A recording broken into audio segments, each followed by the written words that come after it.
Regret is one of those quiet emotions that never really leaves us. It doesn't shout like anger or demand attention like joy. It lingers. It shows up late at night when everything is still and reminds us of the choices we didn't make, the words we didn't say, or the risks we never took. At its core, regret is a conversation with time. It's our mind reaching backward, rewriting the past in infinite variations, as if by imagining it differently we might somehow change it. Of course, we can't, and that tension between what was and what could have been is where regret lives. Everyone carries regret. The wrong word at the wrong time, the friendship we let fade, the love we never confessed. Sometimes it's small embarrassing moments we laugh off later. Other times it's life-altering, a path we didn't take that feels like it defined everything afterward.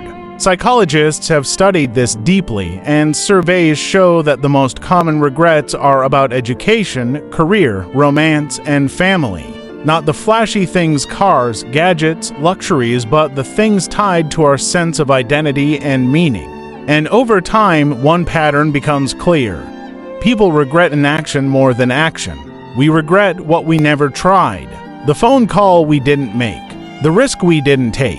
Actions leave scars, yes, but inactions leave ghosts. And ghosts tend to stay longer. Philosophers have always had strong opinions about this feeling. The Stoics, like Seneca and Marcus Aurelius, saw regret as irrational. The past is outside our control, and regret is basically an emotional protest against reality. To them, regret was wasted energy because what's done is done. But then you have Kierkegaard, the Danish existentialist, who saw regret as unavoidable. His famous paradox, marry and you will regret it. Don't marry and you will also regret it, wasn't just a joke. It was a statement about existence itself.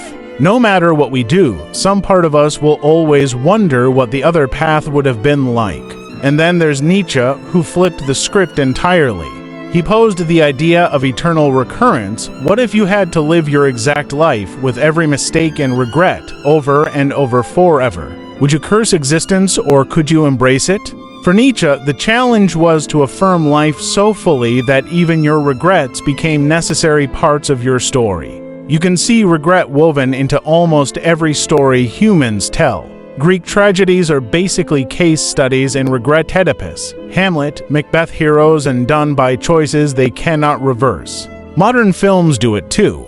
Think of Eternal Sunshine of the Spotless Mind, where the characters literally try to erase their regrets, only to realize those moments shaped who they are. Or It's a Wonderful Life, where the main character imagines a world without him and discovers that even his mistakes gave meaning to others.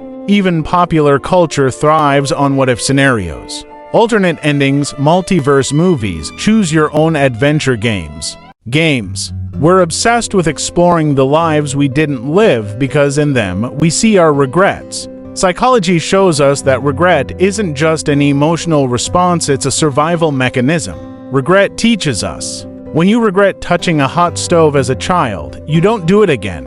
Regret, in that sense, is evolution's way of steering behavior. But in the modern world, regret can spiral. We have too many choices, too many possible futures. The philosopher Barry Schwartz calls this the paradox of choice. The more options we have, the more regret we feel because no matter what we pick, we're aware of everything we didn't.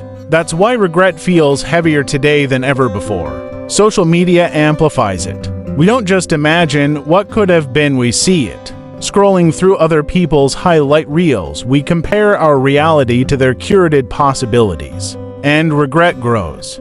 So the big question is what we do with regret. Some say let it go, the Stoic answer. Don't waste time on what you can't change. Others say embrace it, the existentialist answer. Use regret to define what you care about and choose differently next time. Maybe the truth is somewhere in between.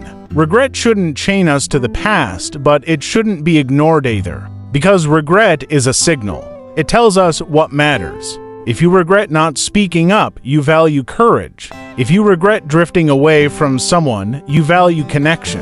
If you regret not being honest, you value truth. Regret is painful, but it's also a compass. And when we listen to it carefully, it points us toward the life we still have time to live.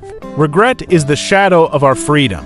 It's the proof that we had choices, that life could have been otherwise. And maybe that's not something to fear. Maybe it's something to honor. Because regret, in its own strange way, is evidence of meaning. We don't regret meaningless things. We regret only what mattered to us. And if we can learn to see regret not as a weight dragging us down, but as a teacher reminding us of what we value, then maybe regret isn't the end of the story, it's the beginning of a new one. So the next time regret whispers in your ear, maybe it isn't asking you to look back. Maybe it's asking you to look forward and to make a choice, this time, that you won't regret.